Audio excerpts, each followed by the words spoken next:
நாள் 2. நீதிமொழிகள் 2ஆம் அதிகாரம்.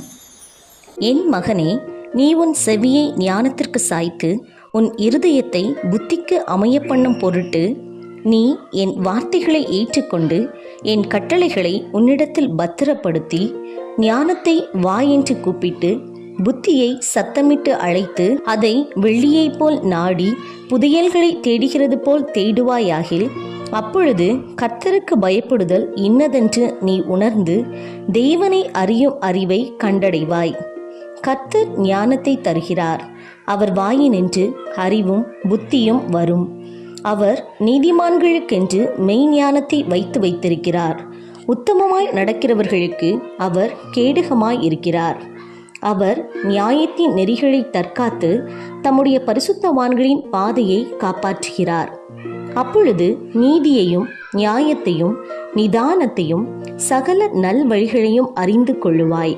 ஞானம் உன் இருதயத்தில் பிரவேசித்து அறிவு உன் ஆத்துமாவுக்கு இன்பமாய் இருக்கும்போது நல் யோசனை உன்னை காப்பாற்றும், புத்தி உன்னை பாதுகாக்கும்.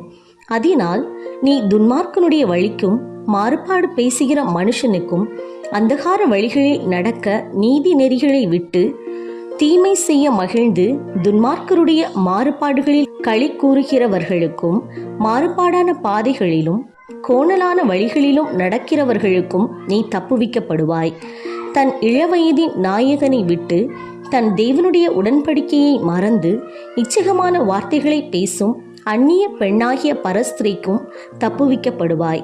அவளுடைய வீடு மரணத்துக்கும் அவளுடைய பாதைகள் மரித்தோரிடத்திற்கும் சாய்கிறது. அவளிடத்தில் போகிறவர்களில் ஒருவரும் திரும்புகிறதில்லை, ஜீவ பாதைகளில் வந்து சேருகிறதும் இல்லை. ஆதலால் நீ நல்லவர்களின் வழியிலே நடந்து நீதிமான்களின் பாதைகளை காத்து கொள்வாயாக. செவ்வையானவர்கள் பூமியிலே வாசம் பண்ணுவார்கள், உத்தமர்கள் அதிலே தங்கியிருப்பார்கள். துன்மார்க்கரோ பூமியிலிருந்து அறுப்புண்டு போவார்கள், துரோகிகள் அதில் இராதபடிக்கு நிர்மூலமாவார்கள்.